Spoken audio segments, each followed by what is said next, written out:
joined today by Brad Case, NAREIT Vice President of Research and Industry Information. Brad, while REITs are getting a lot of attention for their 2009 performance, I think a more important story is what's happened over the past 10 years. Can you tell us how REITs have stacked up against the broader market? Sure. REITs have done very well over the past 10 years. REIT returns have averaged 10.6% per year over that 10-year period. That's actually very similar to REITs' longer-term average returns. Over a 20-year basis, they've averaged 9.9% per year. Over a 30-year basis, it's been 11.8% per year. For long-term investors, generally what we expect to see is that REIT returns are roughly similar to the stock market, with roughly similar volatility, a little bit higher returns than the rest of the stock market, a little bit lower volatility than the rest of the stock market, which means better risk-adjusted returns. But we see very low correlation with that. And that story is really what describes the last 10 years very well. REIT returns have been very strong.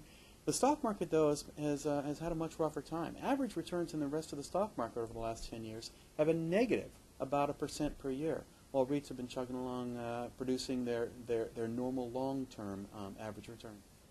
And obviously REITs are coming off a very strong 2009, but that leaves some investors concerned that maybe they've hit their top.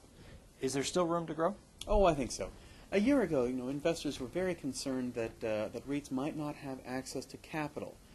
First, for the purposes of meeting their debt obligations, and then to take advantage of long-term growth opportunities when those opportunities arose. And those concerns have really been allayed. They turn out to have been misplaced. Starting in late March of 2009, REITs accessed both public equity markets and public debt markets.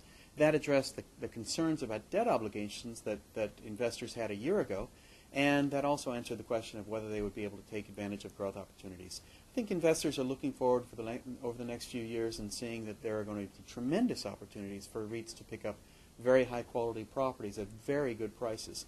And what we've seen in the past is that REIT recoveries turn into bull markets that have in the past averaged more than 7 years each.